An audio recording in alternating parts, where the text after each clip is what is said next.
I messed up and got caught for audio recording my significant other.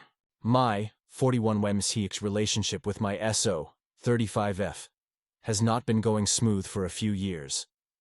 We have an amazing 2-year-old daughter, and life is chill.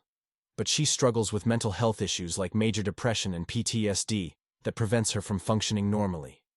She has not been able to work for some years, and since COVID have lost all of her IRL friends. Some due to anxiety and not being able to do much outside, some to arguments. Since our daughter came, she has been overflowing with love, and we're so happy for her. But she's also struggling more. I do everything, quite literally, from work, through anything that requires leaving the house or booking nice things for us as a family. My wife is not satisfied with life and seems to be incapable of enjoying anything due to depression, and I have not been able to drive her to maintain therapy or treatment. She is medicated with the same SSRI for a decade, but we both know it's not enough. She has rage episodes and says the most horrible things you can imagine to me when angry. She threatens to leave to tell her lawyer, I doubt she really spoke to one but still, that I raped her and that I will never see my daughter. And says things that successfully broke my self-esteem. I am now also depressed and don't go out much. I've always had ADHD and am struggling with all of the logistics that keeping things together for the entire family means. I mess up a lot, and it triggers her a lot. A few weeks ago in an argument, she yelled that she felt hornier when we met a friend, co-worker of mine, and he's more of a man than I'll ever be. But when I brought it up a few days after asking for an apology, she had no memory of it at all. I believed it.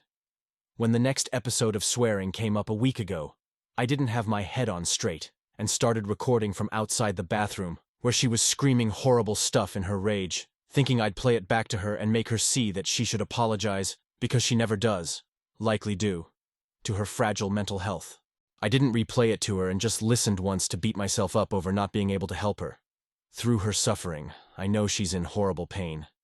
Today, another episode came and I recorded again, but she caught me doing it. I didn't have reason to record and kinda did it automatically. She was deeply, deeply hurt. She lost trust, pushed me out, and went into a loop of crying and screaming before calling her sister. You might ask why suffer through it. We went through horrible stuff in life together. I had cancer at 35, and she literally saved my life and was always there for me. She gave me a beautiful daughter, and I want her to have us both as parents. I see past the rage, and I know she deserves to be happy, and I don't know what will happen to her if we broke up. I have a good job, I have money, I have no worries about landing on my feet, but I will lose them both. I don't think she will survive. She might do something to herself, and I want to try and rebuild. I love her to bits, and when she is happy, she is the sweetest, most sensitive soul I've ever seen. Anyway, I don't know what to do. I have not been able to get her to see a therapist or psychiatrist recently, and I also am not good enough to take care of finding and making appointments for her, and taking her to doctors while doing everything to keep us alive and fed. Should I give up on the people most important for me on this planet? Will they be happier without me? How do I help someone when I am simply not good enough at it? Update. Thank you all for everything you write. I am overwhelmed and dealing with the aftermath at home right now, so I will likely only get to respond and post an update later as things develop. Your concern for me and the strength this group can give is really something else, because I could never open up on what's really going on with friends and family.